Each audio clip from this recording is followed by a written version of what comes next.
We're introducing Matt, the Interdimensional Traveller, and well, let's open with some of your artwork and who you are. And there we are. Some of this. We've got your presentation to line right now. So Great. Matt, tell us all about your interdimensionality, etc., etc. Wonderful. Thank you so much for having me, Miles. It's a real honor to be part of Bases. I started out in this kind of realm very much as a skeptic.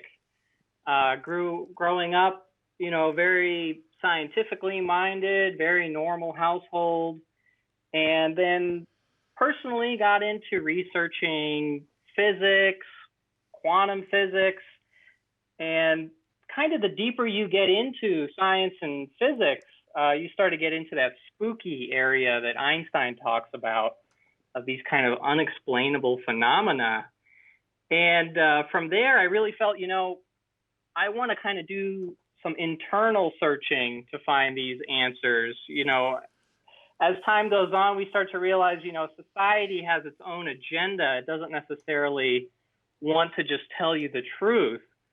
So I took a kind of more shamanistic approach in trying to find these answers to physics and deeper insights about, what's going on in reality around us.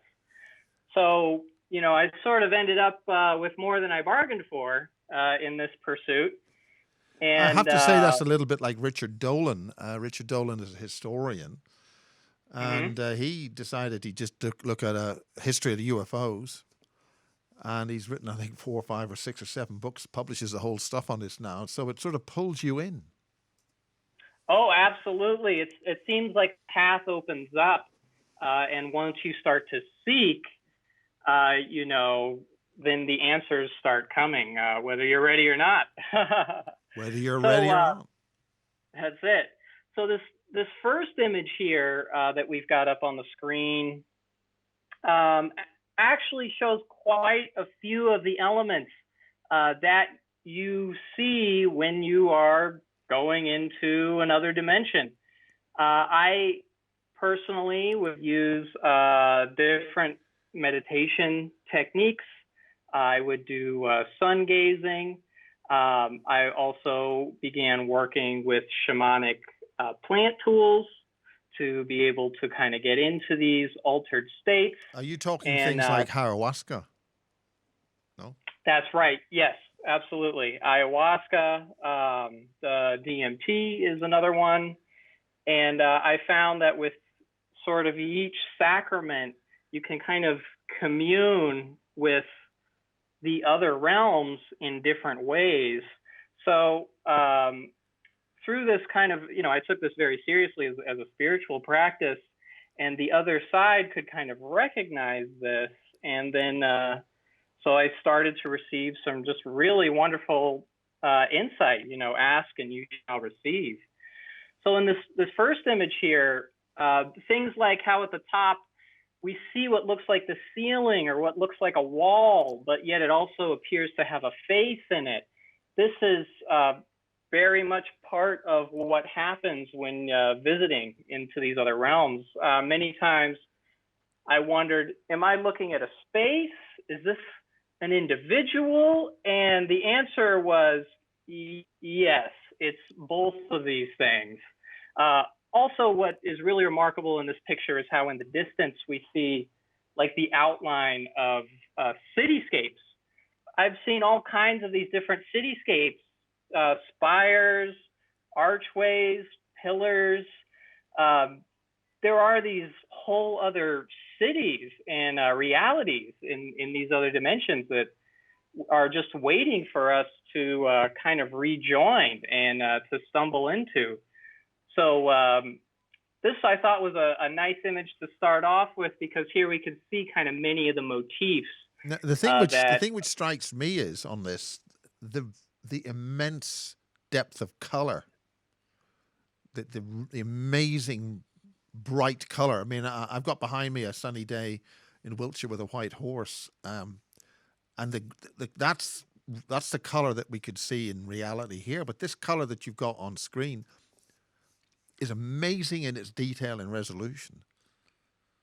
Oh, absolutely. I was shocked when you know, in some of my early experiences, to close my eyes and see vivid purples and reds that I had just never, witnessed before, literally taking my breath away. So looking at, these sort of round geometric rainbow lattices that we see at the top of this image here is very much similar to the types of things that we see when we start to enter into these other dimensions. And how do So you I'll move. travel? I mean, how do you get there? Sorry, I'll let you talk. Certainly, certainly. Yeah. Yeah, no, any questions that come up, I'm very happy to answer. Um, it's really, it's been through research of the approaches of different sages, different shamans, and their approaches, and just taking that same kind of discipline and really, putting your heart and putting your all into, let me break through, let me get there. It also happens when you're truly seeking that paths kind of start to line up with different people who enter your life, and then suddenly, here we are sharing in ceremony together. And so it really is, to this extent, where it's this vivid and this just in your face, and you are in these realms speaking with beings. This was more so on ayahuasca, psilocybin, Now, the shamanic I mean, plant. I notice with this is the other thing I've been trying to say. Do you get a visualization, or does the sound, is it richer as sound? But also something I've heard with ayahuasca is that people see serpents and snakes and stuff, but I don't really see that here. Although there are things which maybe could be. I mean, they're not actually snakes, but I mean, it's amazing. They're very Indian and Eastern. Yes, that's another element as I began to understand where some of these Eastern motifs must have come from. Immediately when I saw some of these places, the shapes of the archways, the layout of these kind of mosaic lattices, suddenly I immediately understood, oh, that's where we must have gotten the idea for a mosque or a cathedral. Is very much from these other realms of existence. Well, certainly the Indian temples, the Eastern temples, the amazing temples, and places in places like Vietnam, South America, stuff. It's amazing. Exactly. And when you happen upon these places for yourself, I feel all human spirits at some point or another will sort of find themselves in these other dimensions. Personally, I feel like that's where we come from at our root core of self. But yeah, it's a bit of a surprise. It's like, oh yes, but then again, it's also very familiar. It's like, wait a minute, it's kind of like returning to a long lost home in many ways. And this image kind of captured that. The person sort of looking up from their bed. Oh yes, here we are. That's right. I remember this now. Now, is this based on your personal experience, or is this an image that you found somewhere else? I mean, this is amazing artwork. Yes, this is by an artist named Salvia Droid. So I sort of did an internet search for the slideshow and made a few images personally, but I definitely honed in on ones that said, "Oh, yeah, that's exactly what I'm talking about." This person has definitely been to the same areas I've been. So here, I'll go ahead and move on to the next one here. Yeah. And here is an image I've made. This was the first interdimensional being that I ever met. So this was many years ago now. And upon closing my eyes, this fellow was just traveling through the darkness, and it wasn't pure darkness. The the darkness also had a sort of webby consistency to it, as we see behind him here. And so here he is. He's Yes, floating by. I think that's worth pointing out. If your contrast settings on your display device aren't quite set up, you will miss this. This is not jet black. It is a webbish type tunnel type thing. Like, could I suggest that maybe they're the tunnels of Set, temples of, you know, Yes, yes. No, that is the other thing is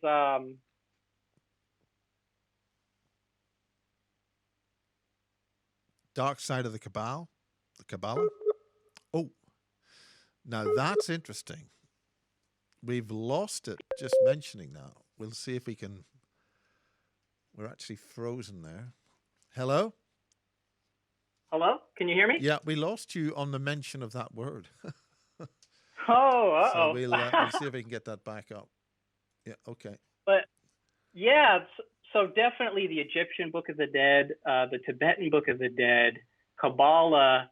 I see these as these different cultural interpretations of essentially the same things, the same places, the same experiences, sort of the same fractal.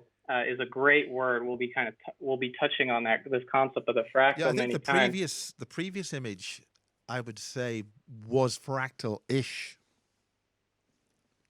Oh yes, absolutely. That's absolutely the way the spaces are built has a very fractal unfolding to it.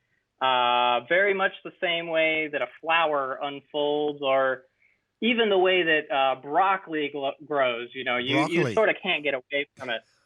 Sure, now, sure. I have to say, do you have an Eastern derivative within your family, or I mean, is this something which is in your psyche or your biology, your DNA, from a period of time elsewhere or currently?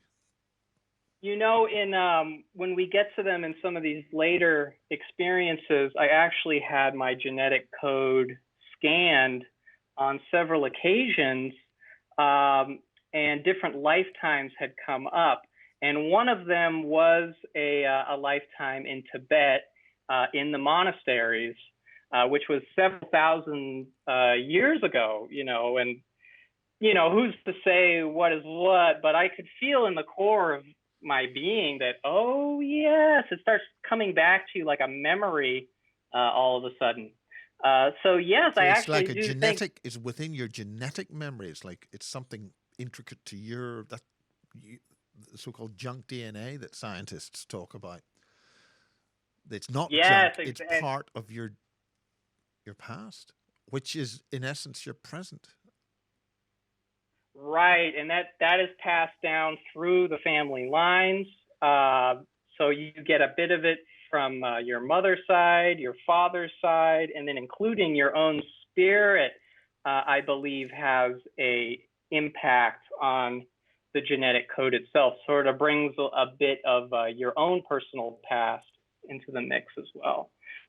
So back to this guy. I had a funny exchange. This was my first exchange in telepathy in these non-physical spaces, you know, and I was a younger guy in my 20s when this was happening, so I was very much like, wow, I can't believe it. Here I am. I'm looking at this 40-foot tall, cloaked being in another dimension, and so he's floating past, and then he just very slowly turns to face me.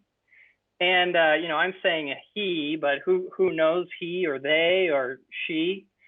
And very much as they appear in this image, they appeared like a flat color. There was no shadows. They sort of glow like a flat clay. There was no shininess.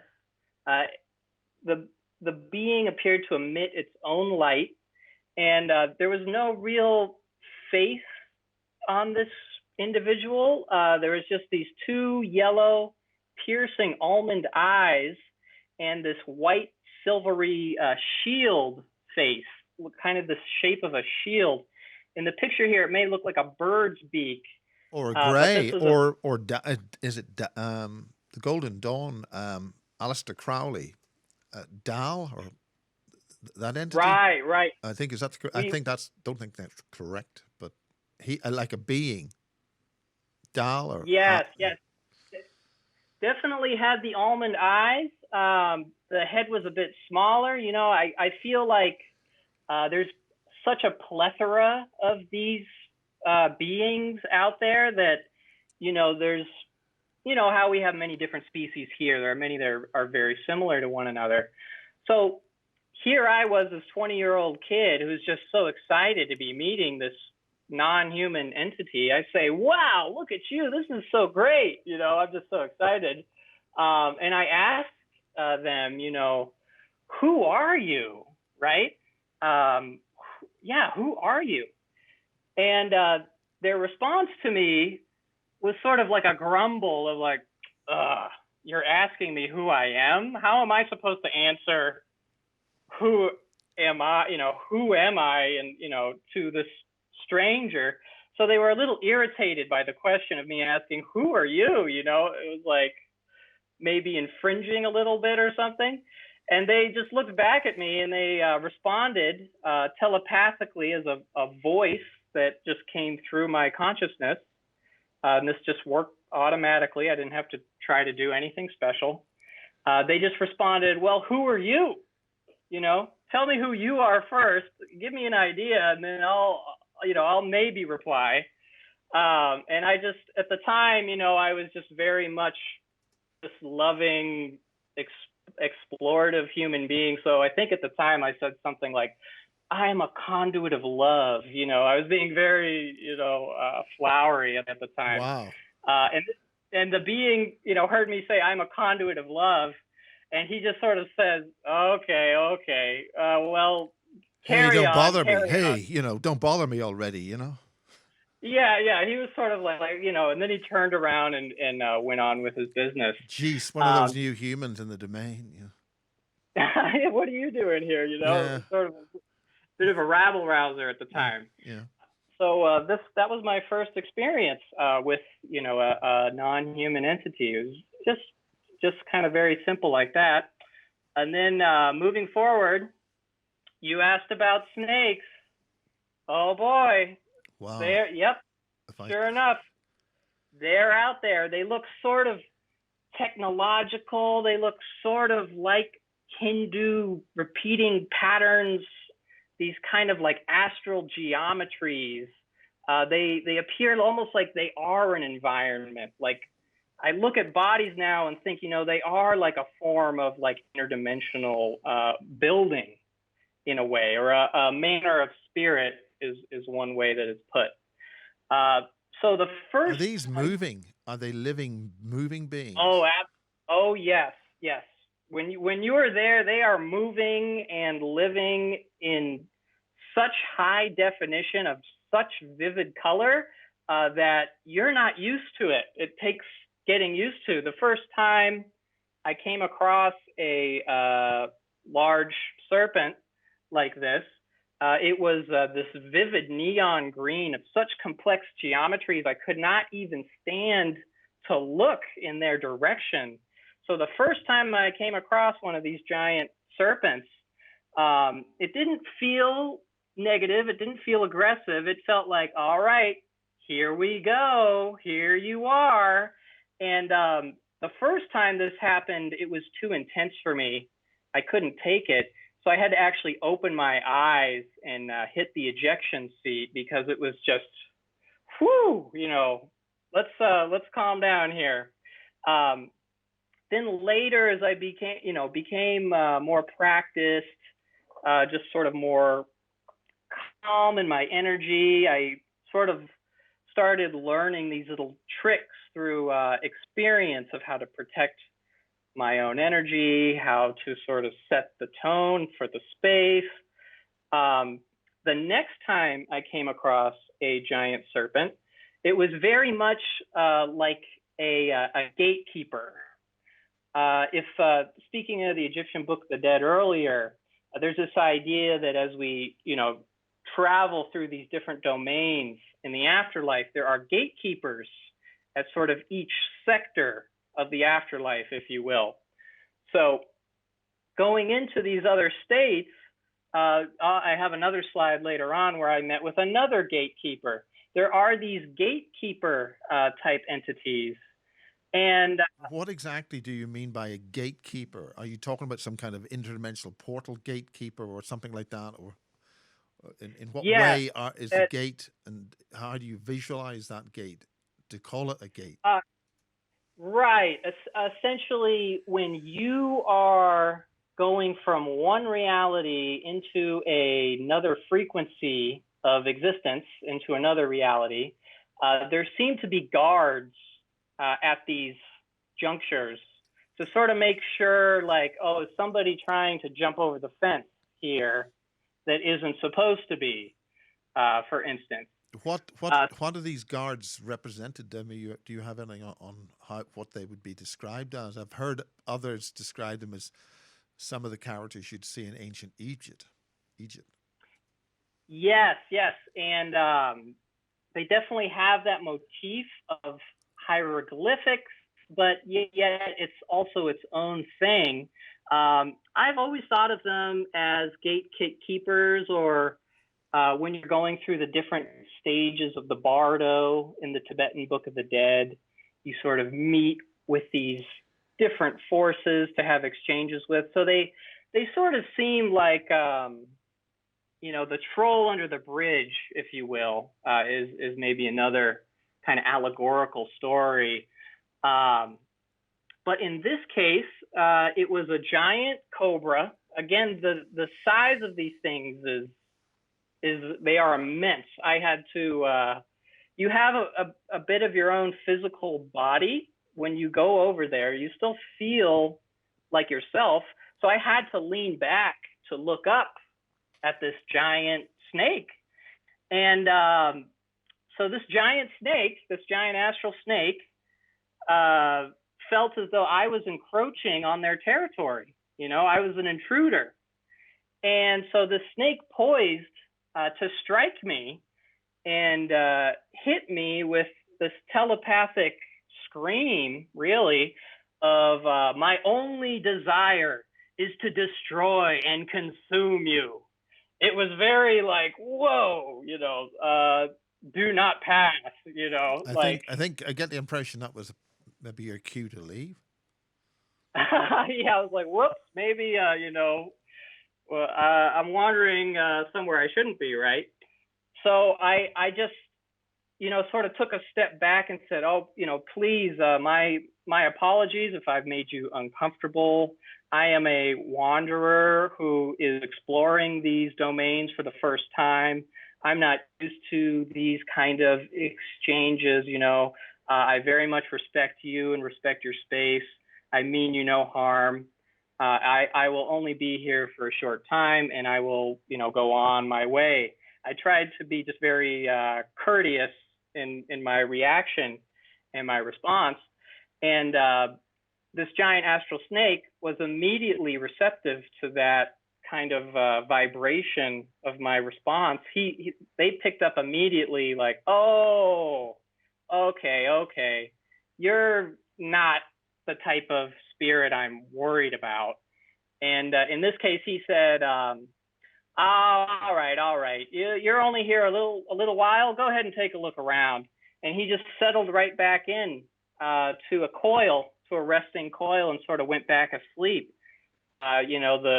The alarm was turned off, so to speak, once I sort of responded to him in that respectful manner. He realized, oh, you're not a threat. You're not a trespasser. Go ahead, take a look around, then you'll be on your way.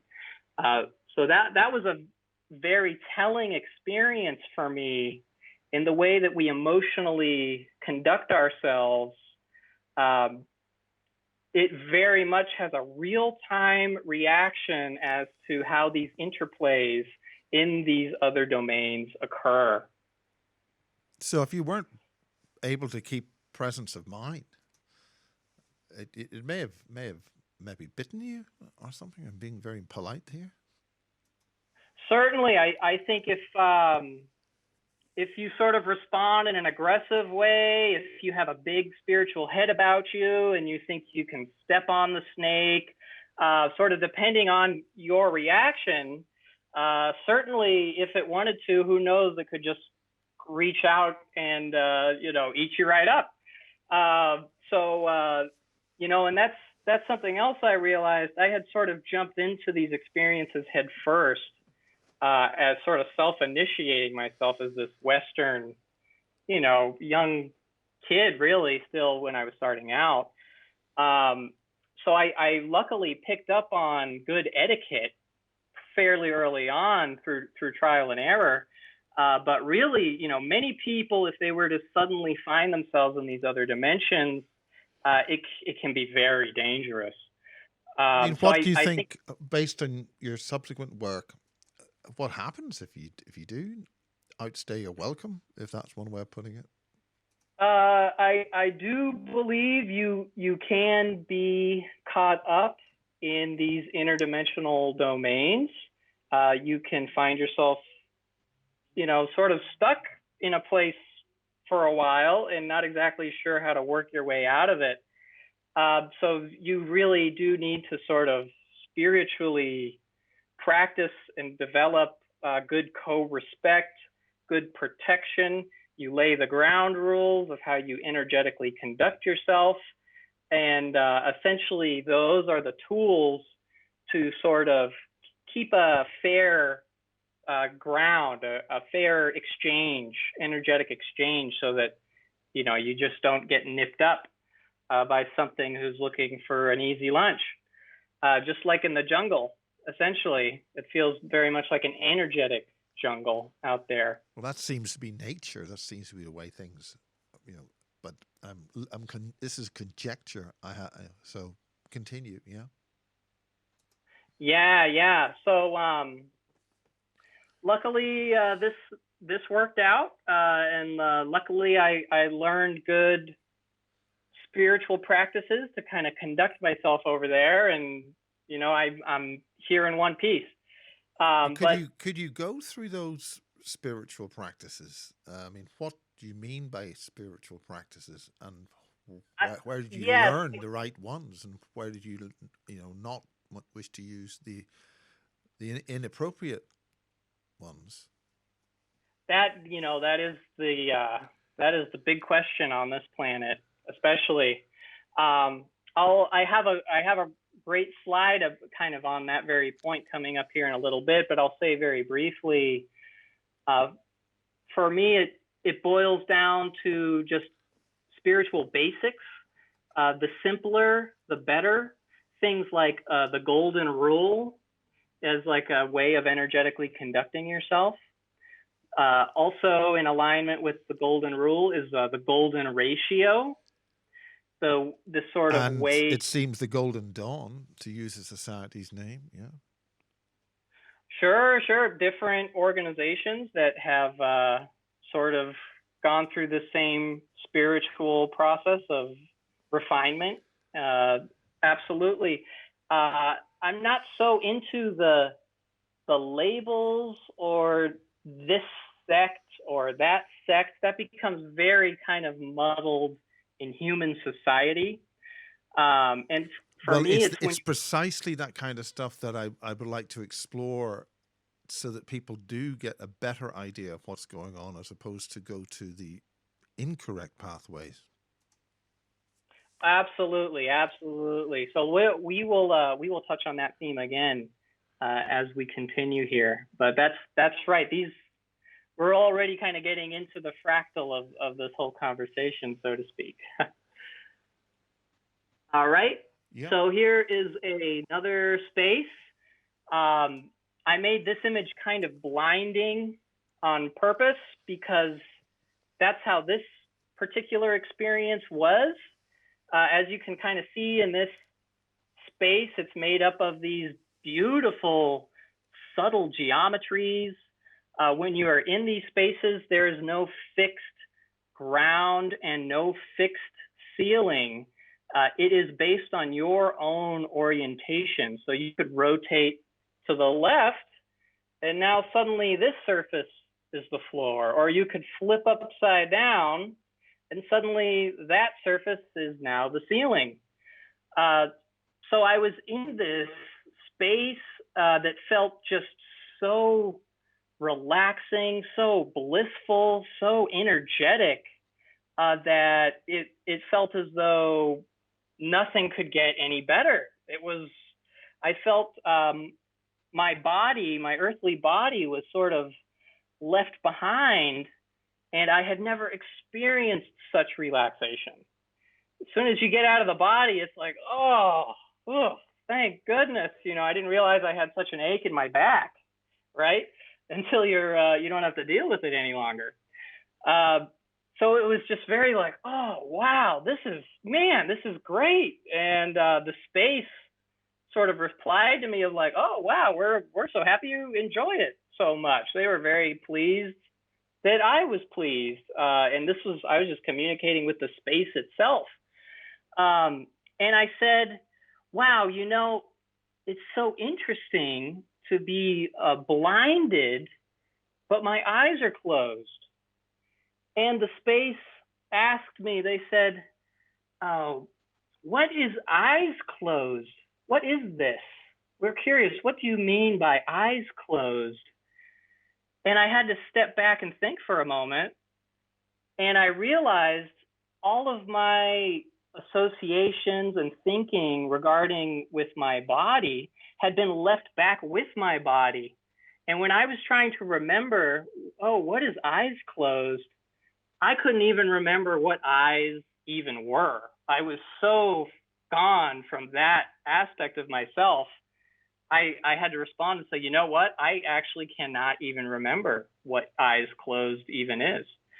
And that was a bit of a funny experience to kind of recognize, wow, once you are out of the body sort of stays there, and here you are, as your spirit, if you will. Well, it's interesting the way that these are still images. Are these in motion? Are this all moving? All these beautiful Yes, scenes? when you are there, it is alive and everything is moving. It moves at a very particular rate. Other people who have had these experiences will know what I'm talking about. It moves in a way where it appears as if it's constantly moving, yet it almost seems still. It's this very kind of relaxed, kind of like Tai Chi type of a movement that's just very smooth and, like a calm stream. Now, Very fluid. it's reminding me of certain Indian restaurants where they have sort of like a rippling going through some of the beautiful artwork they would have. Is it that kind of a thing? You're right on, actually. When having conversations with other people in the past, I have used that exact example, because that is exactly what it's like. Yes, you nailed it. Yep.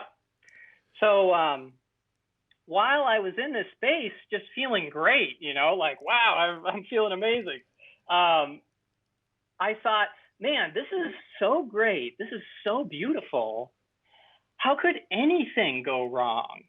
How could even wrong exist if this feels like this, As soon as I had that thought, guess who showed up? Was some wrong feelings.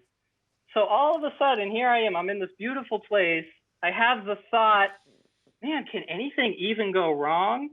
And sort of like a creeping vine that sort of wrapped its way around my waist, it sort of said, oh, you rang? You just had the thought of, can anything go wrong?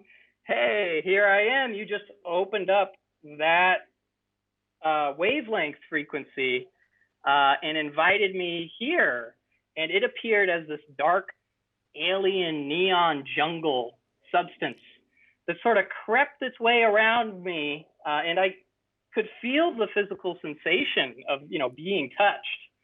and very just creepily wrapping around saying, oh yeah, it can get bad. You just asked. So here I am. So I had to kind of, physically push away. It almost felt like a over exuberant dog who just really wants to jump into your lap, and lick your face. I had to push this away and say, oh no, never mind.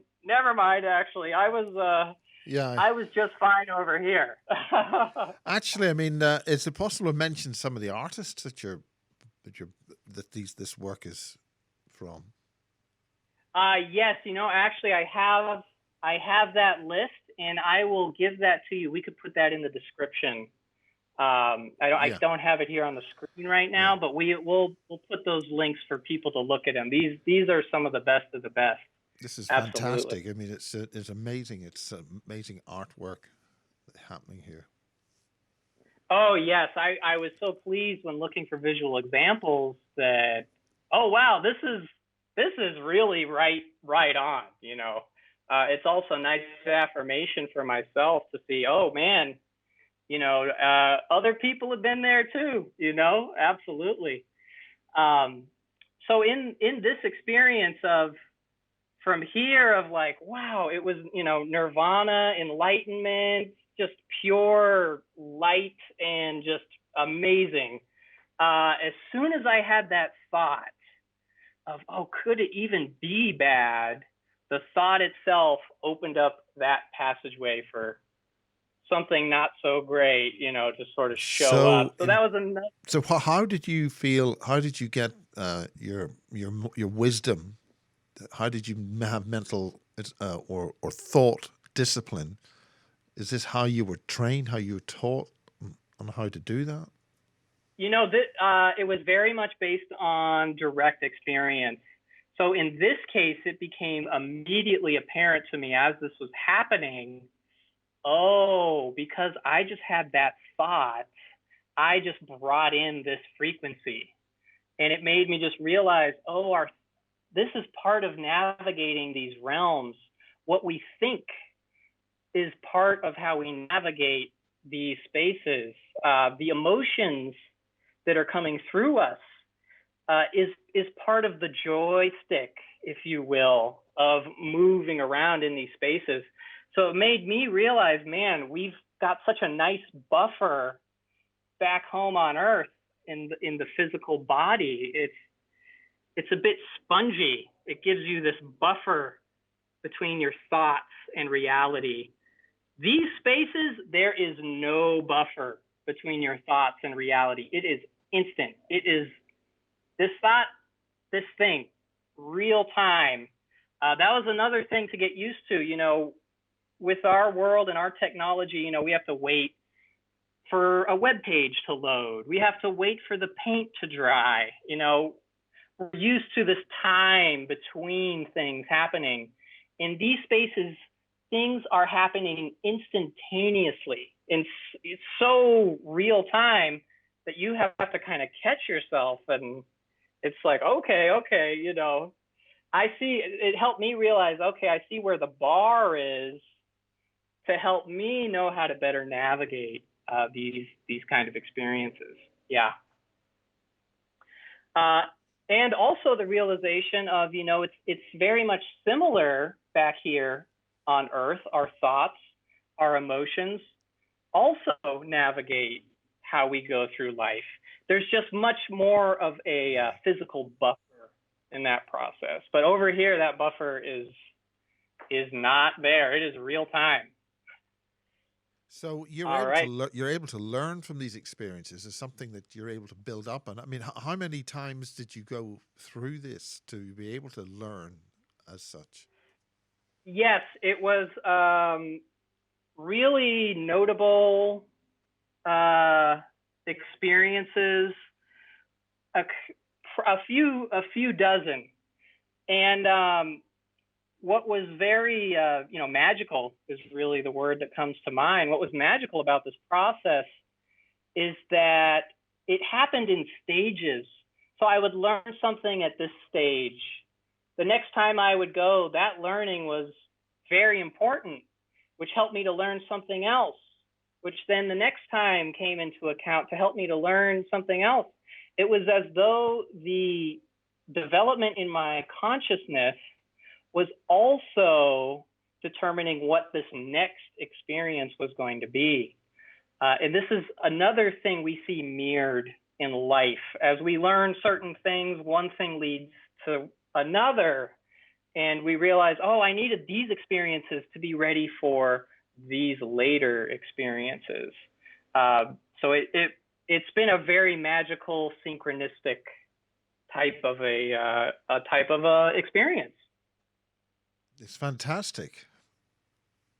Oh, thank you, Miles. No, this is that's really very illuminating. Oh, I'm so happy. I felt like, oh man, I got to try to get in contact with Miles and do a basis, because I know this will be a lot of fun. So thank you again for having me. This is a pleasure. So I'll go ahead and move on forward here. So this is another gatekeeper experience. This one, it was much more, I was in like a dark blue dungeon, and this skeleton came rushing towards me, and he was screaming, trespasser, you know, he's very upset with me, trespasser.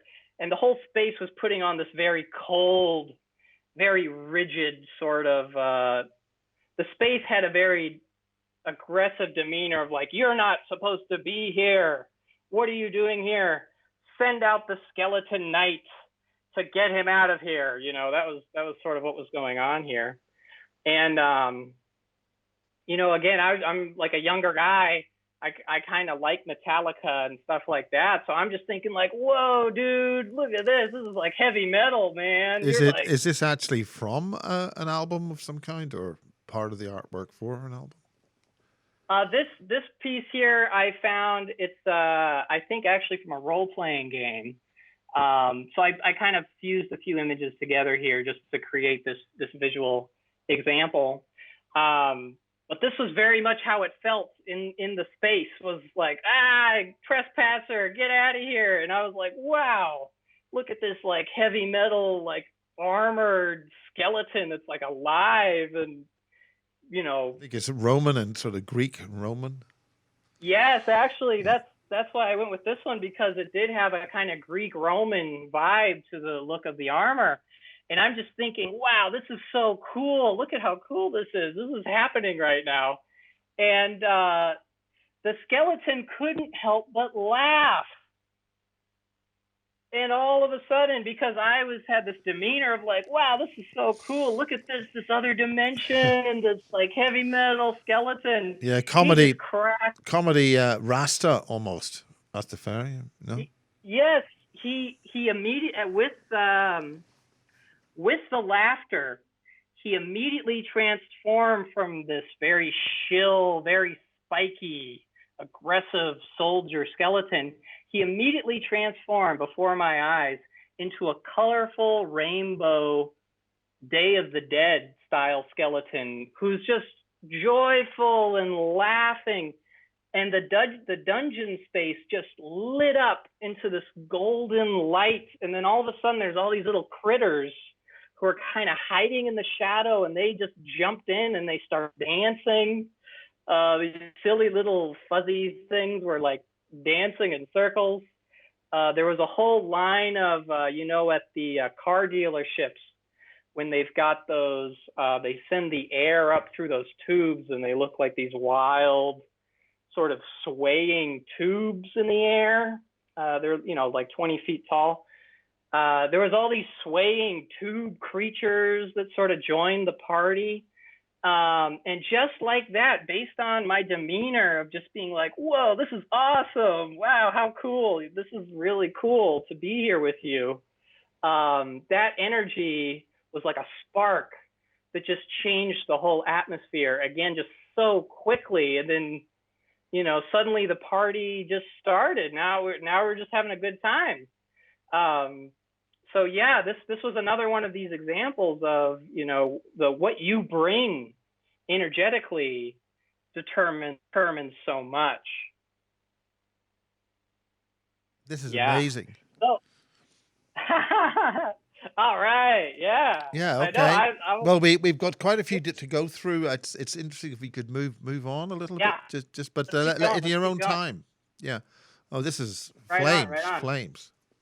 So this one, I went over and just started getting a bad feeling,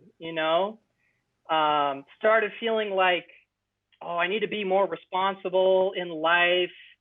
I need to like not be trying to go into these other dimensions and trying to find out about all this stuff. I need to be more present in my physical life. I started getting very upset with myself and very anxious. My I energy. mean, do you think that these, you were being trained? Something was teaching you something. There's some other element involved here other than your consciousness. I do. Later, I'm going to get to. I actually met what I felt to be my higher self. So I believe a part of me that is perhaps outside of linear space time was sort of helping to arrange these this sort of process. Yes, I do think there was a little bit of that going on. It was also that I was seeking. I was very clear and like, I want to know about the mysteries of the universe. I want some spiritual truth. I'm seeking in all these other religions and all these holy books. I got multiple translations of the Bible and did deep study for many years in that regard, to still sort of be left with my hands up in the air. And then it was like, okay, one thing led to another, and then this path opened up, and then it was like, okay, this is what I've been looking for. So not for everybody, but for people who, have sort of exhausted everything else, one thing will lead to another. So in this case, very quickly here, my energy was unstable. I was very anxious, very self-condemning.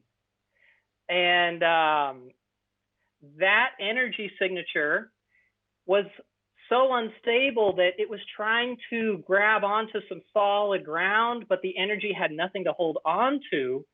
And that created this friction, which appeared like glowing flames. And I saw it and I immediately recognized, oh my goodness, if someone were to die in an anxious state and they had an energetically unstable field, they would look around themselves and see these, what look like flames. They'd think, oh, I've I mean, died are and you gone to hell. suggesting this is hell? Is this something it's hell space you're in, or some other domain like that? I mean, did it feel hot? Was it hurtful? It didn't feel hot. Didn't feel hurtful. I think that hell has been based off of this type of a space, but then sort of dramatized for human agendas and human endeavors. That's a very important distinction. When I was there, it just felt like, oh, you're just slipping right now and things are unstable, and this is the way that slipping unstable energy materializes. It looks like flames. They looked kind of jelly-like. They didn't look exactly like our flames do here in the physical.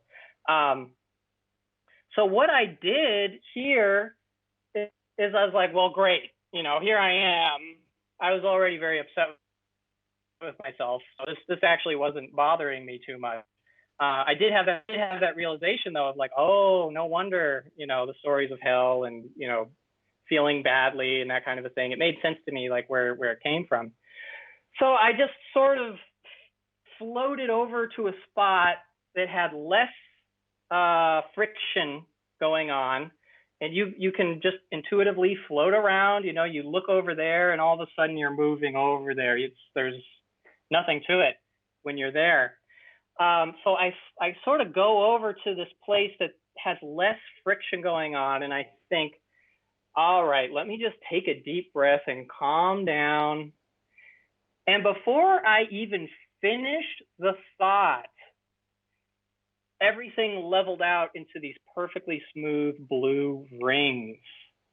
So again, just as earlier, with the thoughts of, let me calm down, the space around me immediately changed. It changed so quickly that it was a shock. It was, again, it's in real time. There is no separation. There's no lag. I found myself a bit of a calm area. I said, all right, let's just take it easy. Let's calm down here. Boom. Energy was stable again. Everything was back to normal again. And I thought, oh, maybe that's, again, this is how we navigate these other dimensions. You know, if you had a certain disposition, you know, you could very well stay in that unstable friction space for a long time. But if you're the type of person who will sort of step off to the side, take care of yourself, take a deep breath, calm yourself down, that kind of energetic practice, it has this type of a result in our energy field around us. So again, that was this kind of big lesson here of like, oh, I can kind of switch back and forth between these in myself. And is my field unstable or am I, you know, am I stable? So exactly. All right. So this next one, this one was a doozy. I learned a lot of this one. So suddenly, I was at the gates of heaven. Is this the ceiling? Is this the ceiling in the Vatican? Is it? Correct me if I'm wrong. Yeah, this is, I believe, this is the Vatican or the Sistine Chapels. I'll get you that list afterwards here. But very much had this type of a vibe of the flowing cloth, the billowing clouds. You couldn't exactly tell, you know, what was up or down in this space. And the clouds had these shimmering rainbows in them that were just so gorgeous. It was like, wow. Glittering golden gates, the whole 9 yards. It was, okay, you know, this is, I guess, trying to look like heaven right now. And so here's where the lesson came in. I was approached by 4 monks. And these are like, you know, earth monks that, you know, with the bald head and the brown robes, everything. So we could sort of imagine them in the center of this picture here. And they were floating towards me, these 4 monks. And they said, oh, it is you. You are the reincarnation of Jesus Christ. And I responded immediately saying, oh, no, you don't. You're not going to try and pull that one on me. I've got friends who think that kind of thing. I know enough about Christ consciousness to know everyone is a Christ in the making. Don't try to put that kind of ego trip on me. Don't try to tell me who I am using this like earthly vernacular. You know, I told them, I need you to reveal your true self to me. I don't feel that this is a co-respecting exchange right now. You're trying to impose your will on me by telling me who I am. And immediately, 3 of the 4 monks vanished, and I was left in this murky brown cave. The appearance of heaven was a psychic vision that was being presented to me. These were not 4 monks. This was something else going on. This was a bit of a psychic ploy going on. So one of them remained, and he no longer appeared as this Zeus-like flowing monk. He appeared like a Middle Eastern guy, just like a normal guy. His robes were, you know, kind of dingy now. You know, it was not so spectacular anymore. And he comes up to me and he sort of wants to level with me. He says, okay, I get what you're saying, and you kind of know what's going on a little bit. I'll tell you what, take me on as your spiritual advisor, and I'll make sure you get lots of money back home on Earth. I looked at him, I said, now what would you have to do with the evil, corrupt system of money on my home planet? Here we are in the spirit realm, you're pulling strings to money, which is a very corrupt, very bloodthirsty, very predatory control system. I want to have nothing to do with you. This guy's jaw dropped, and he hightailed it out of there with the other three, and I returned back. So that was an incredibly powerful experience where it was sort of like a jinn type experience where they're trying to make a deal with you, and, fortunately, I've heard enough of those fairy tales and seen enough of those episodes of Twilight Zone to know you don't want to make a deal in the spirit realm. If something's trying to make a deal with you, that is this very sort of trickster type of energy. The fact that they were pulling from this kind of like Roman Catholic veneer, which, is very corrupt and very life denying and condemning in many ways, was also a red flag for me. Here they are trying to basically push all of my senses aside, overwhelm me with this heavenly grandeur, and try to tell me who I am, right? This was very much a wolves in sheep's clothing type of an experience here. Yeah, so that was very impactful, big time, very eye-opening. Is this a cloud formation, or is it deep underground? Yes, it felt deep underground. It felt kind of abstract.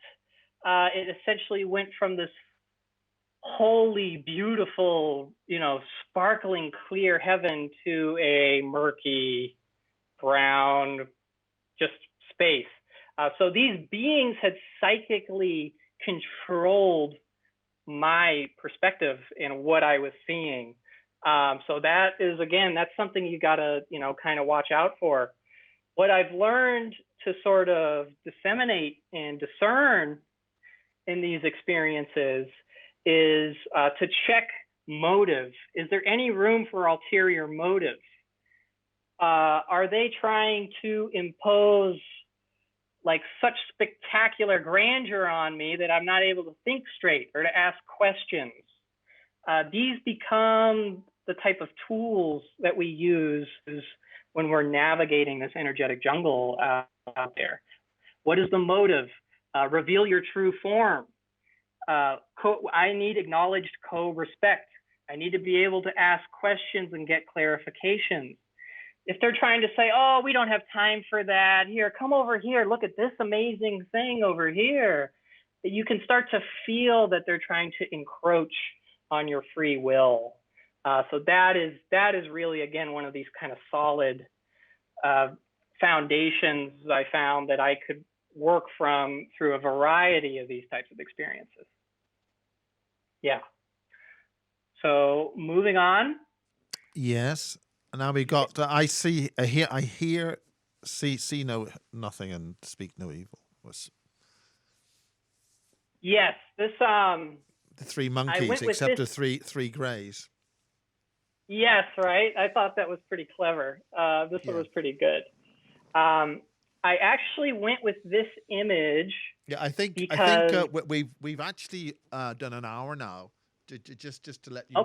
And I think we've got quite a few to go. If you want to sort of maybe give a little bit more speed on things, perhaps, but depending on how you want to portray things on this.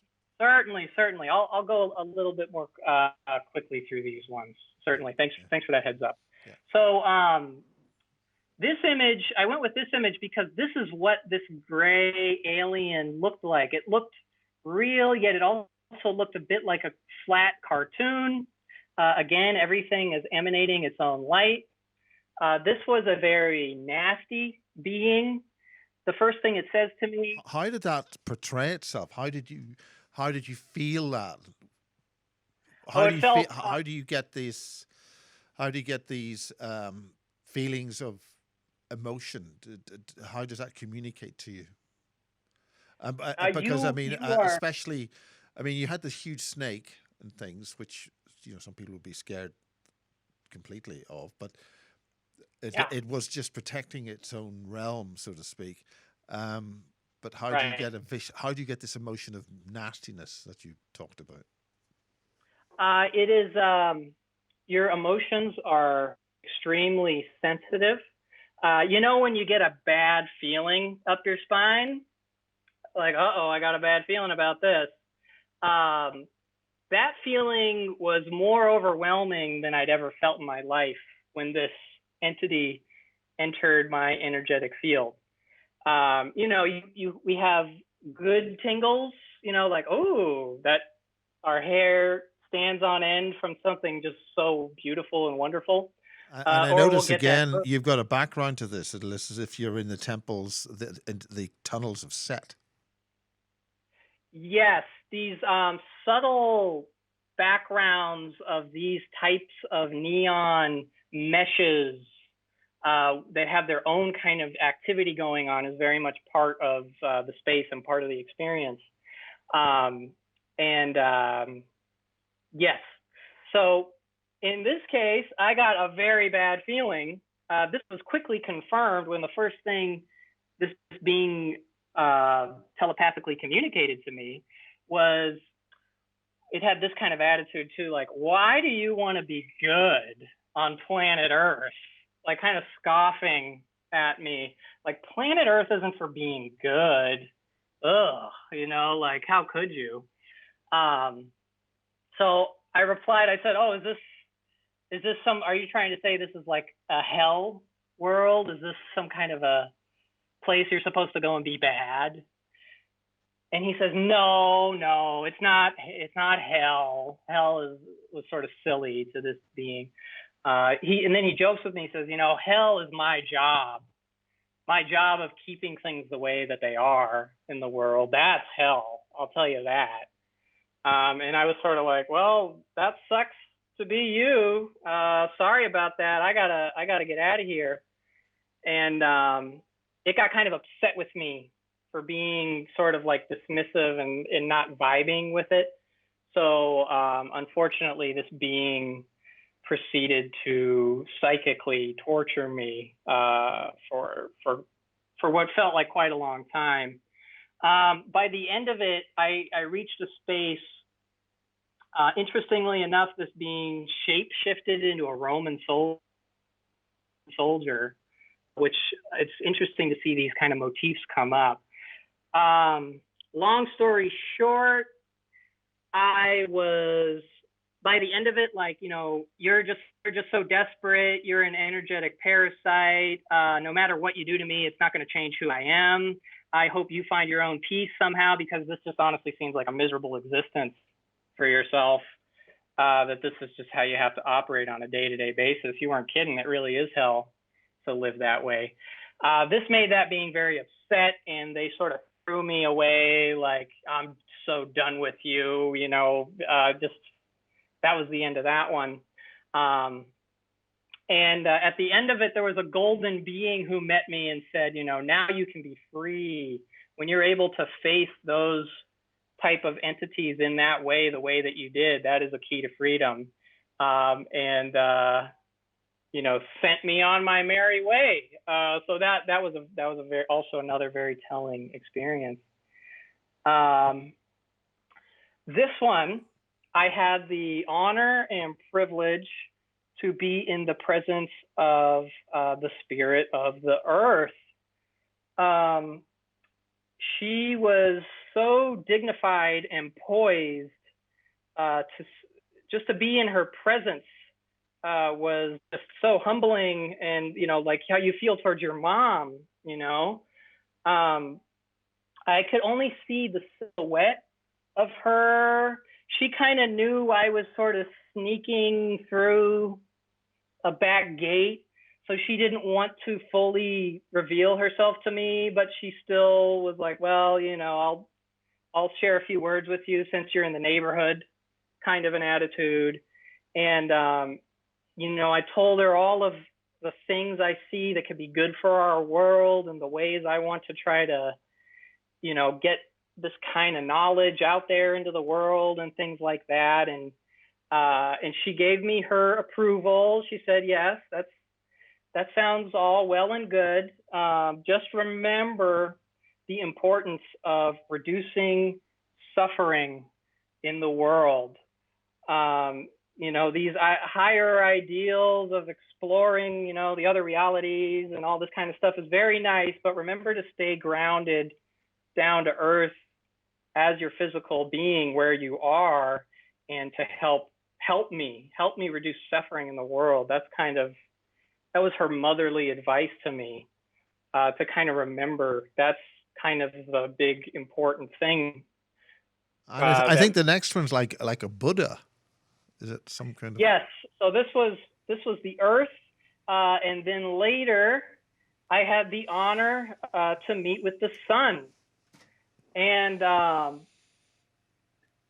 the sun appeared as a young, like very young, like early teenage years individual who was a mix of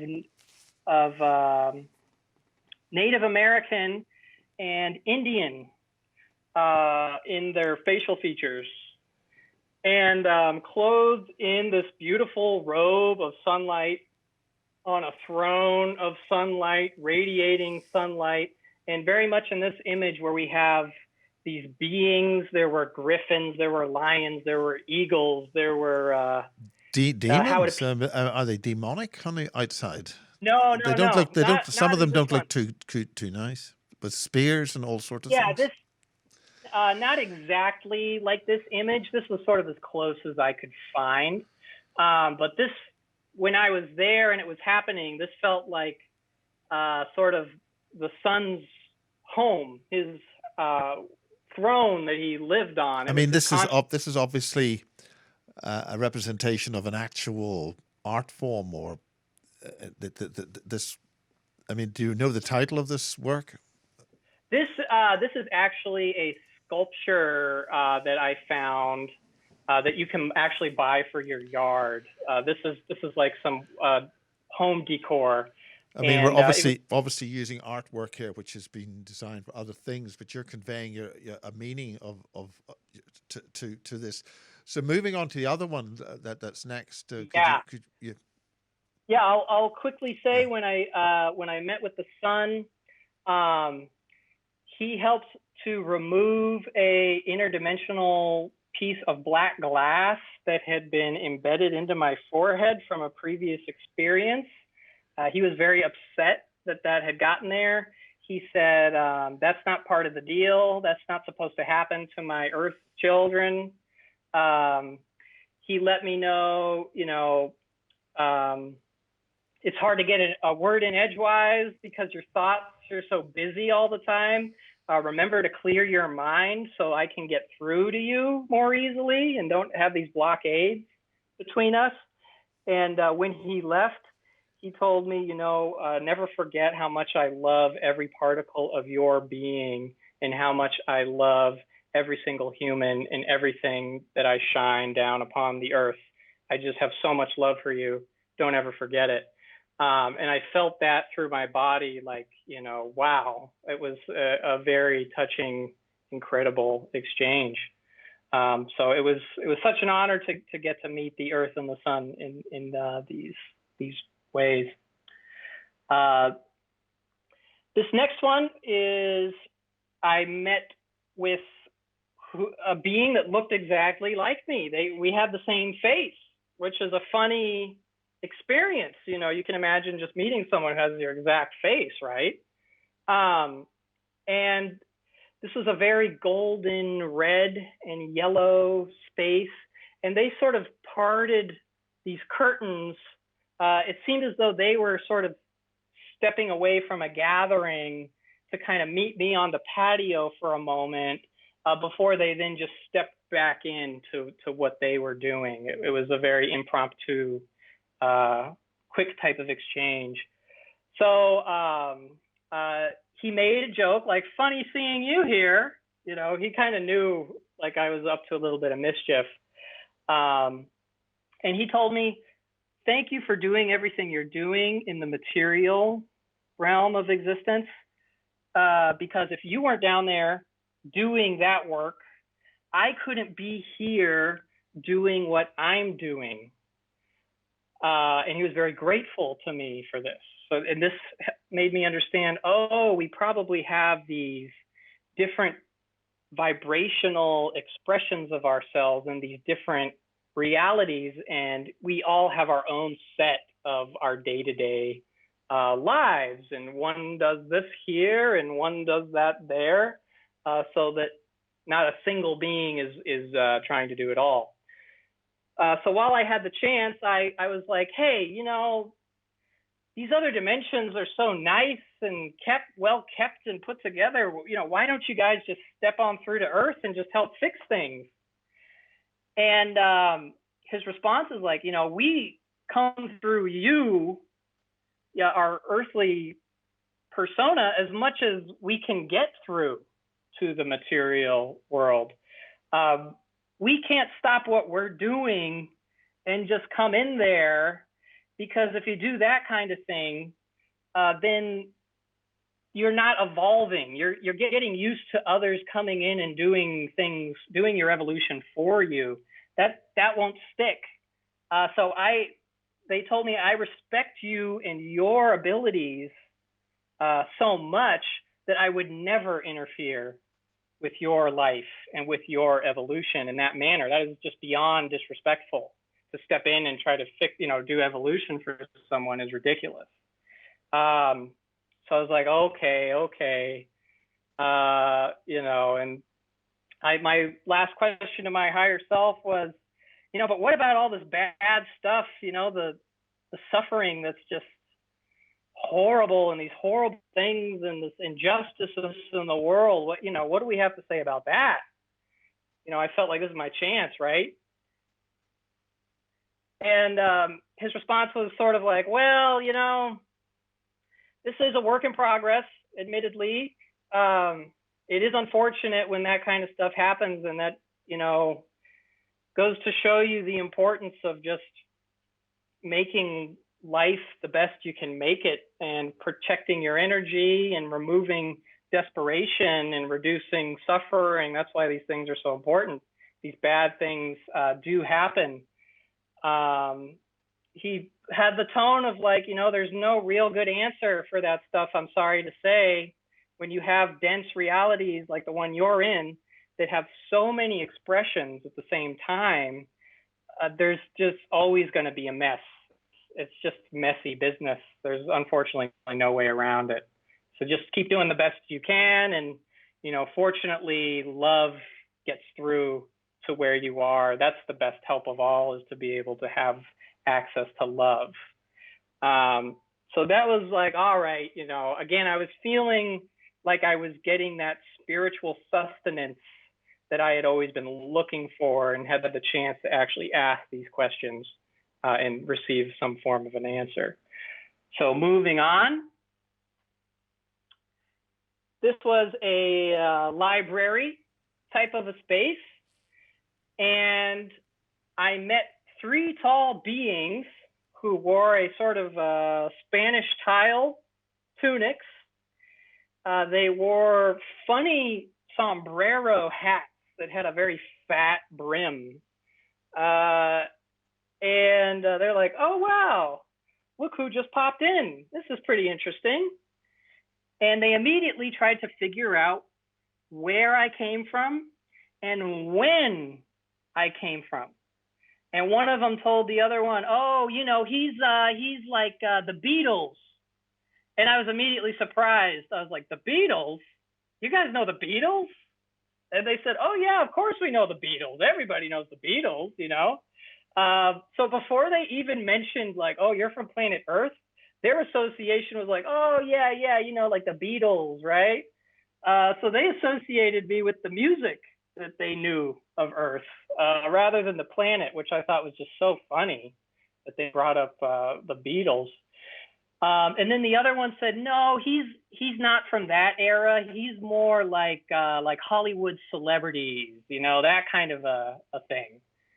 And I'm like, you guys are talking about music and talking about Hollywood celebrities? This is not very spiritual in the spirit world. And they kind of looked at me funny.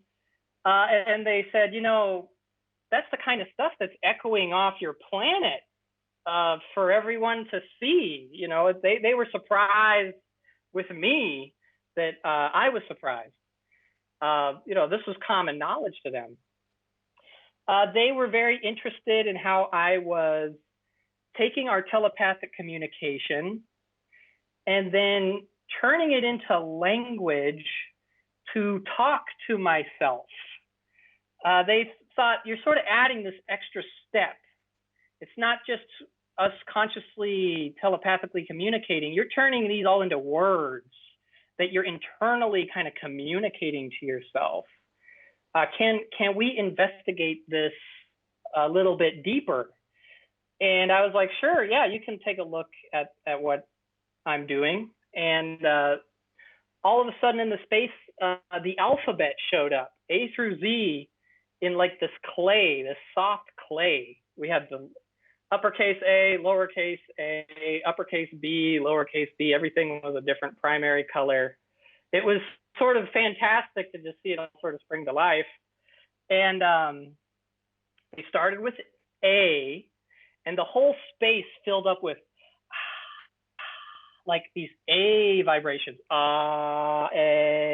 Like the whole space became A. Then they went to the other end. For some reason, they started on either end and worked their way in. So they went over to Z. And then everything filled up with zippy electricity and zaps and zips, and everything was very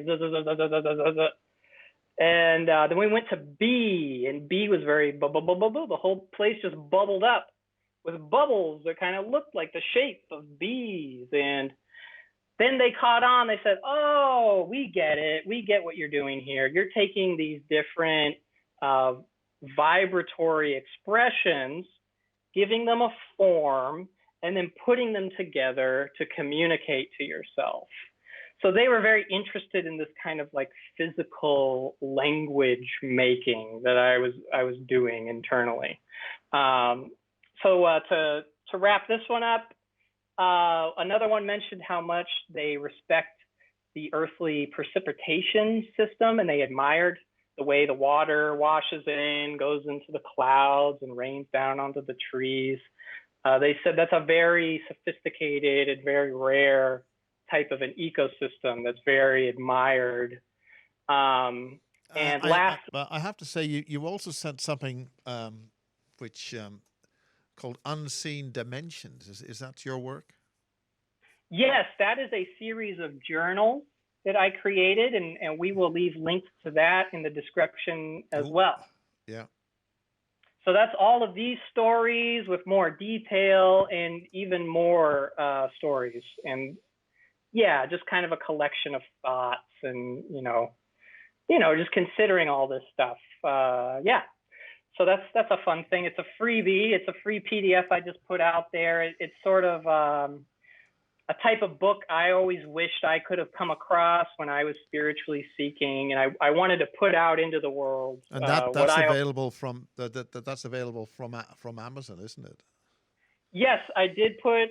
There's free versions. I have a free PDF, and then I put it on Amazon for people who like to have a physical book. And what's physically in it in terms of?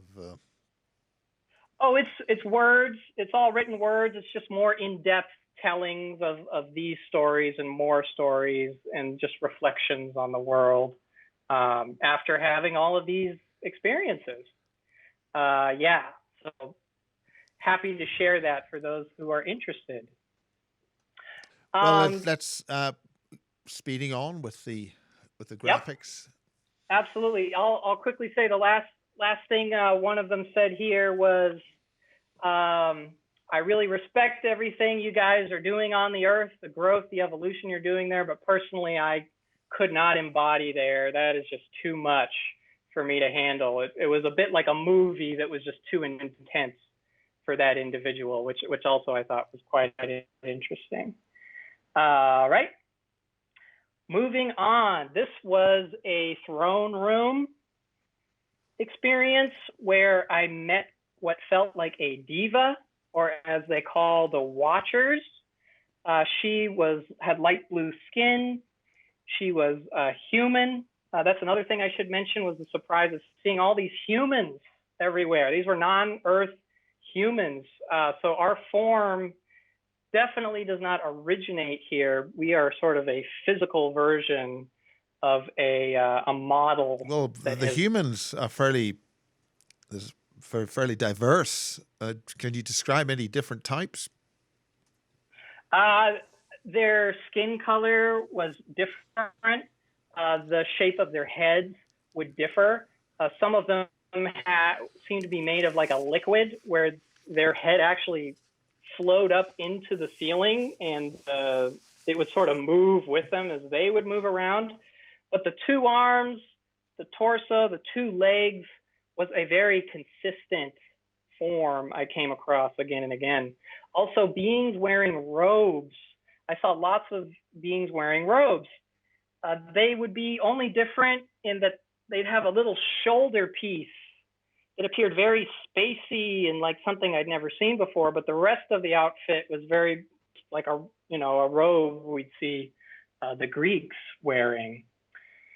So this individual was sitting in a throne that came out of the wall. It had this kind of bluish mosaic feeling to the space here in this image. Across from her, where she was facing, were all of these openings to different places. I saw balconies, I saw buildings, I saw forests, jungles, all of these different places through these different openings across from her. So this was like her interdimensional television in a way. She just was on the throne and watching these different spaces. She had a bit of a guard who looked like this owl man, and he had brought me to her saying sort of like, what do we do with this guy? He sort of popped up. We don't know what to do. What do you say? So he was sort of, trying to get an idea of what to do from upper management. And she scanned my life. This was one of the first times I had my whole DNA code just scanned, your life flashing before your eyes experience. I saw things I didn't even recognize, but felt them as though they were me. And she got kind of a bad taste in her mouth from it. She said, ugh. She had a physical response like, why would anyone want to do that? So she had this response of like, ugh, let's get him out of here. Send him back wherever you got him from, which I thought was quite a funny response. And then, sure enough, I got sent back on my way. Next, this wow image this is amazing art. We've really got to credit the wonderful artists here. Absolutely, yeah. I have that list with me. Speeding on. Yep. So this was when I met beings of pure light. I could tell these beings could appear to me however they wanted to. They appeared in humanoid form because they were like, well, he's a human form. They'll be more comfortable this way. This image very much captures the feeling of these spaces, how this image seems to move, yet it's not moving. The kind of clarity and the vividness of the color. This really captures how it feels. So I met two beings of light. One was blue, who I met on different occasions. Glowing blue made out of seashell patterns. Everything was seashell patterns. No facial features, just the outline of the body covered in these seashell patterns. And the space around us was the same, interlocked seashell patterns everywhere. he scanned my genetic line. He let me see the process because he wanted to be more transparent. He's like, here, let me show you what I'm doing. This is what it looks like when we scan the genetics, the genetic code. And I turned into a single line, made up my entire body was one single weaving line. We went through this line, and there were parts that were a bit crumpled up or broken. And these were traumatic experiences of my past. I don't have to go into the specific ones, but some were worse than others. And it's like with any of us, these different experiences, our traumas, our victories, our growth, they make us who we are. So he sort of assessed my whole picture. He helped kind of like alleviate some of the strain here and there. He sort of helped straighten out some of the lines a little bit. He was very, very friendly, very co-respecting. Like I could tell this, this being is just very, I don't have to worry about them. And they only offered love. They only offered support. They could tell you have a repeating pattern where you get very caught up on evil. Like you were always pushing against and fighting evil. And they said, let me help you with this. Try to remember that evil is not the label of evil. Evil is what happens when a being or a consciousness gets desperate. It gets frustrated. It feels unheard. It lashes out. Just like when you feel frustrated, you feel unheard. You want to lash out. You want to let people know how you feel. This is what you're calling evil. Try to remember it for what it is, not the label that you are assigning it. Because what is it really? It is a lack of love. It's a lack of care. We label it as evil. We're ready to fight. We're ready to shoot it down. We're ready to just send that same hateful vibration right at it. That just perpetuates the bad momentum. But when you see it as like, let me bring love to this, let me bring nurturing, care, let me bring that vibration, that is the direction that's going to help, so that it's not an ongoing issue for you. So that was those things that I had been internally seeking, the experiences could immediately tap into that and deliver. It was a sort of communication happening without even having to say anything. So that was the blue being of light. The magenta being of light I met. She held me in a giant hand. I'm a decently tall guy, but the hand was over 12 feet in length that I was being held in. This was, again, a very maternal essence. And she showed me a particular posture, meditation posture, where I was half leaning backwards and half leaning forwards.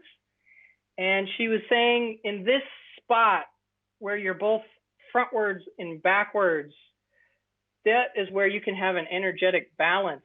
This is like the over unity principle. This is like the golden ratio. When you can find that sweet spot in yourself, in everything that makes you up. And she was teaching it to me through a body position, but she was teaching me all these different things through that one gesture. And all of that was just kind of downloading into my consciousness. I'm putting it to words, but as it's happening, it is a knowing that just you become saturated with. So those were the blue and the magenta beings I had the honor to meet.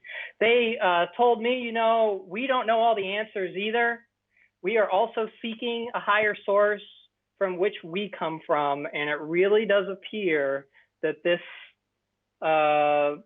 existence, this thing we call life, just goes on forever. We have not seen the ends of it yet, and we are evolving just like you are.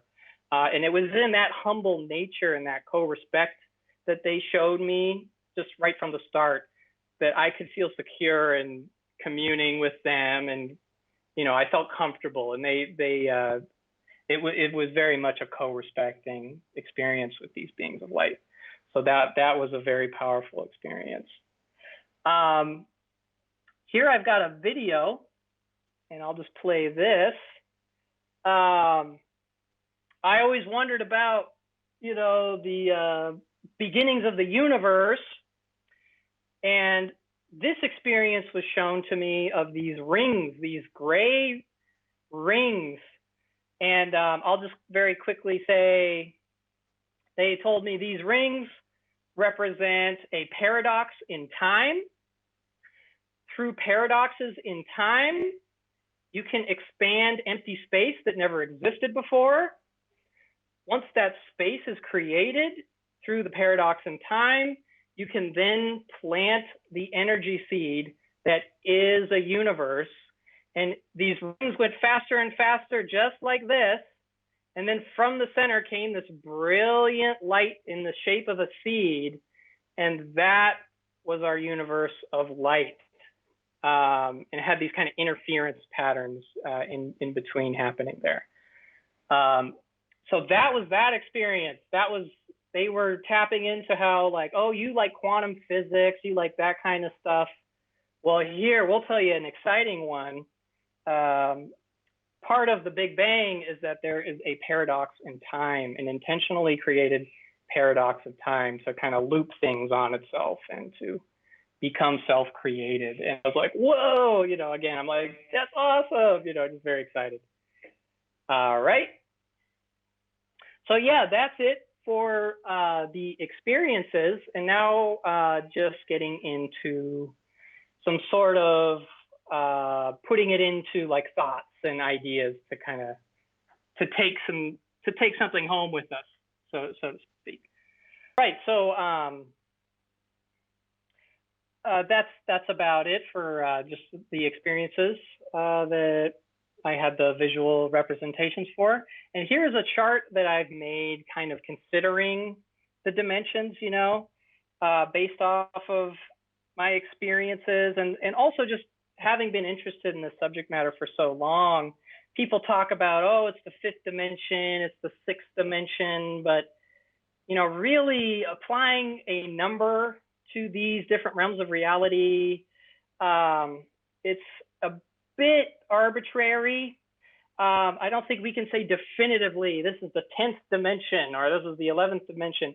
In some ways we can, such as time being a dimension we could think of as the fourth dimension.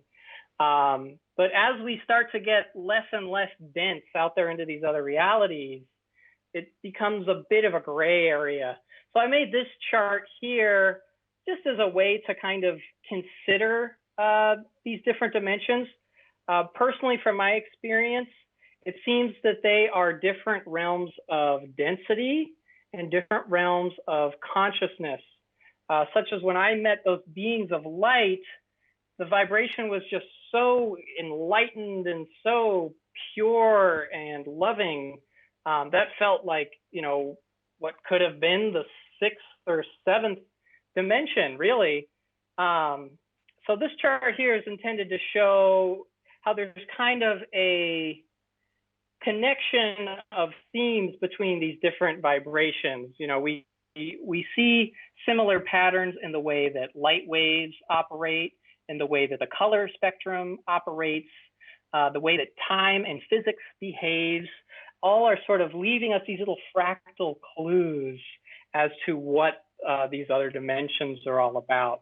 So this is just a way to try to kind of bring those together, leading all the way back out to the multiverse, beyond this universe altogether. Moving on. And yes, speaking of the multiverse, beyond this universe altogether, the Hindu concept of Brahma really feels very close to the truth. How these different universes are these different aspects of this one grand being, different experiences, if you will. The multiverse I think of as a universe of universes, very much in the same way our universe is made up of galaxies. And again, we see that kind of fractal connection in nature itself. Here I have an image of another way of seeing the sort of interconnected nature of dimensions. An important thing I think to bring up is that these dimensions are not mutually exclusive. I believe we have so-called 12th dimensional energies that can come through and express themselves right here in the third dimension, such as, unconditional love, altruism, these types of ideals that we can embody and bring through. It's as though we're bringing those higher vibrations through. We're bringing the higher dimensions here into our own dimension, is a way of thinking of it. So these images just really speak to that, how these higher essences imbue themselves into the world we see around us. And in fact, we can infer quite a lot about the other dimensions and these other beings from understanding our own nature and understanding the cycles and the way things represent themselves right here in the physical reality. Another theme that comes up again and again is that of duality, this question of contrasting expressions, the light and the dark. This chart here, the Wu Qi to the Tai Chi, is such a simple, beautiful chart where we have Wu Qi, the unformed, which then is split into yin and yang, these two essences, which then recombine to form Tai Chi, or to form the reality that we see around us. We see that theme playing again and again in things such as the laughing and the crying mask that is over the theater stage with the actors and the light on the stage. It's a very allegorical representation of our existence itself. The contrasting expressions in light waves, in sound waves, is also found in the progression of the seasons. It's in the ridge line of the mountains. We can kind of see reality itself is sort of presenting itself to us as an open book. We're at a juncture in our evolution, I believe, where we are going from total dualistic thinking, where we very much isolate the light and the dark into their own categories. I believe that we are evolving into a kind of more combined view of things, where it's not good or bad, but it is good and bad. It's the light and the dark. These are not mutually exclusive essences, but these are the two extremes that are trying to be brought together in realities such as our own. And those types of patterns make up literally the way the environment runs, the way our body operates, the way our emotions present themselves. This is one of these fractal themes we see again and again. Another fractal theme is that of the golden ratio, or the endless parabola. It's that perfect angle that essentially there is little to no friction.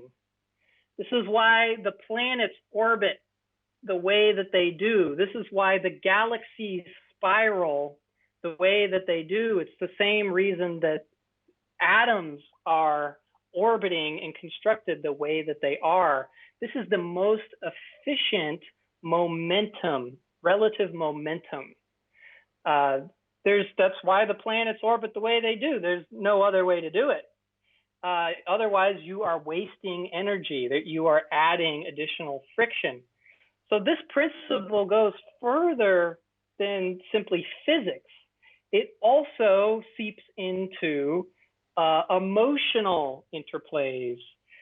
The physics of physicality are similar to the physics of emotional energies or intelligent emotions. So that's why I've always kind of had this connection between the golden ratio being so efficient. It's a great way to form nature, to form life. And the golden rule being a similar principle of good energetic practices, remove friction from our lives, help us have better connection with our reality. And this is what I was really speaking about earlier, when kind of stripping away spiritual concepts that are bogged down with very human political baggage, special interests. These religious institutions have their own agenda, and it's not necessarily to have you be spiritually enlightened, but direct from the source, so to speak, direct from nature, things like the golden ratio, the golden rule, learning through our direct experiences, that has been a more solid spiritual foundation for myself that I've come across through all of this. And again, this is just a very quick slide of, again, this fractal pattern and ordering that we see all around us. This is how reality organizes itself. So it's also a good way to organize our own ways we conduct ourselves. If it's good enough for reality that's been going on for billions of years, then it's a pattern I want to embody as much as I can. And it is just so fascinating. We have these natural spirals, these natural blood veins and lightning bolts. We can literally see the fractal patterns of existence all around us.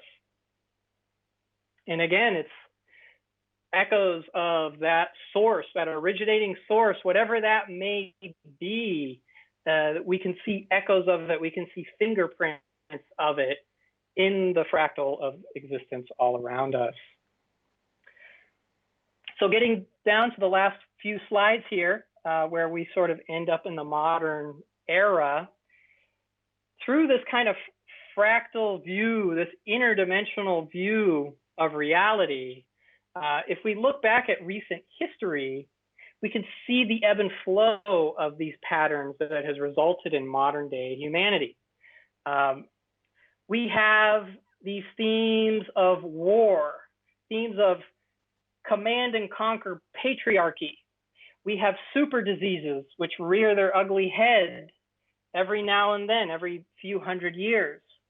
The way that writing systems and money systems and organized religion came into being, in the roots of how that all occurred, we can see how that has all informed the present day. One of these ongoing themes, I believe, has been extraterrestrial genetic manipulation. That is something I believe that occurred in Sumer, in Babylonian times, in those secret societies.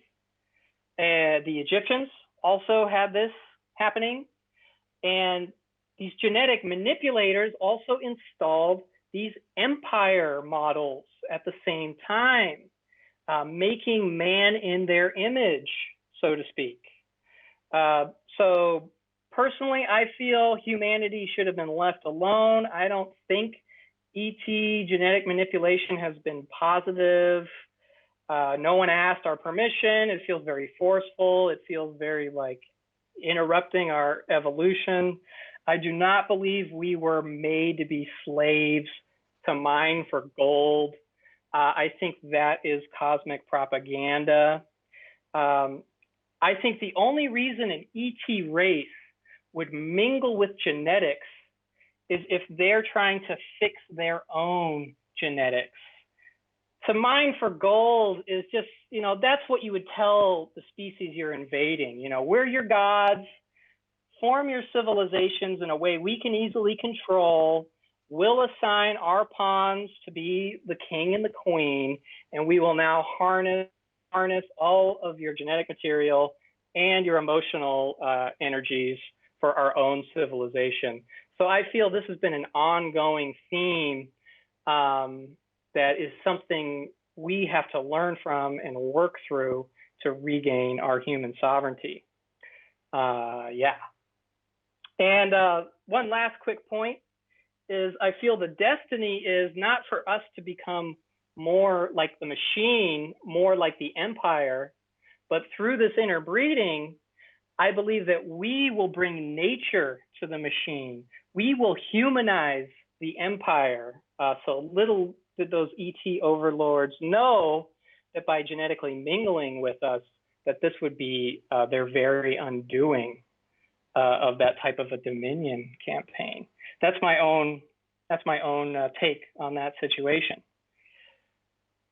So another big part of what we are dealing with in the modern day are these sacrifice and suffering patterns. You've always got to crawl to make your way to the top. You got to step over everybody else. It's ongoing pyramid schemes.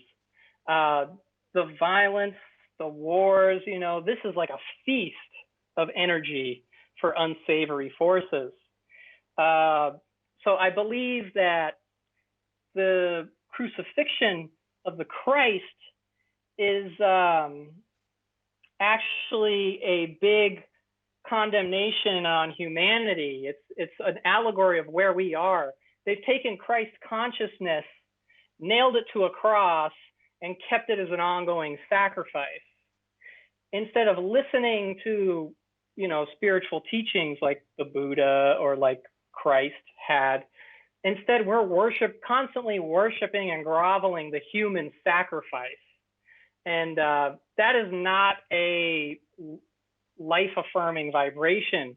It's not in alignment with the golden rule. So I believe there's been some foul play by these secret societies to take good teachings like, what the Christ had brought, and to invert them, transform them into things that suit big business and suit big empire. So it's a sad thing to see, but again, this is another one of these evolutionary lessons that we will learn from and will inform our future. And then this is the second to last slide here. Just take from here where it's like, these elite who are in alignment with their ET presences that they work for, who pull their strings, they want suffering, they want fear. This is what keeps the empire driven. This is what keeps the wheels spinning. Today with the COVID virus, this is an ongoing ritual to harness more fear, to tighten the clasps, to tighten the shackles, so to speak. I feel, yes, this was intentionally done. They felt that things were getting a little out of hand with people starting to realize what's going on behind the scenes with Jeffrey Epstein, with that whole network of very dark rituals and dark habits of the wealthy elite. So they had, these different doomsday plans on the shelf. So a viral infection to kind of get everybody back in line, get everybody afraid, further divided. It very much mirrors like the ritual of the 9/11 terrorist attacks. We see again how in the terrorist attacks of 9/11, it was those nasty, awful Middle Eastern extremists. And this time it's those nasty, disgusting Chinese in their meat markets. They carry this kind of same, just awful vibration to them that has nothing to do with benefiting humanity. It has everything to do with tightening their grasp because we're starting to catch on. We're catching on to their nonsense and the way they've been controlling humanity. We are awakening. So this actually shows their desperation. They have to resort to things like viral infections. These are, at the end of the day, these are very desperate cowards. They cannot work out in the light of reality. They have to operate in the shadows, deny everything, have their paid off corporate stooges and special interest agendas just at the forefront of what is most important. And they just don't have the energy. The future seasons of humanity are not going to uphold their corrupt empires. That constant downward spiral, it's collapsing on itself. So this is a last-ditch effort.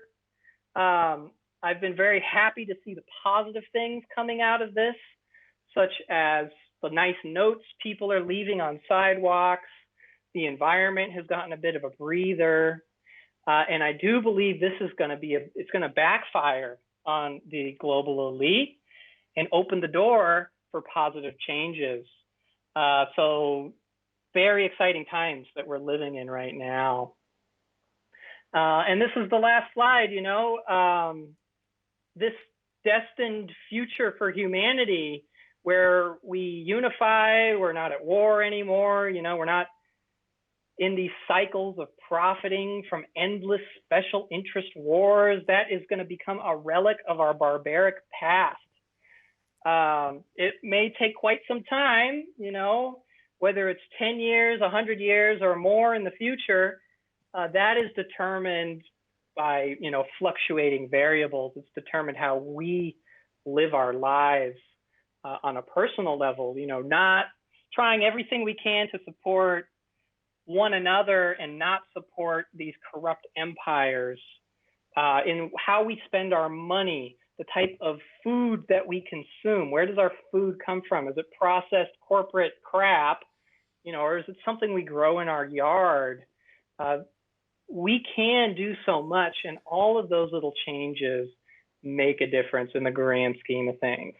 And there's that fractal theme yet again. So that's it. That is it. Thank you so much, Miles. Well, thank you. This has been really a presentation about all this, and you've put some very important points there. Certainly, what you said, basically the Zachariah Sitchin stuff.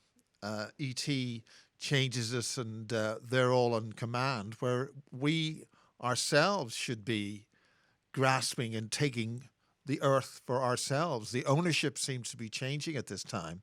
You've come up with some very important points on that, especially about this COVID thing that's happening at the moment, which is absolutely shocking. Yes. Yeah, no, if you corner a wild animal, it will lash out and do everything it can to maintain, its livelihood. So that is what we are seeing. Well, can people get in contact with you in some way, or make any means of getting your book and stuff that we mentioned a little bit in the middle of the presentation? Yes, if they want to look it up, the book is Unseen Dimensions, Journals of an Interdimensional Traveler. And I will send over to you all of this information for the description that we can put below the video. I have an email, philosophiazozo@gmail, that I'm always happy to get in touch and contact with anybody. Okay, well that's fantastic. So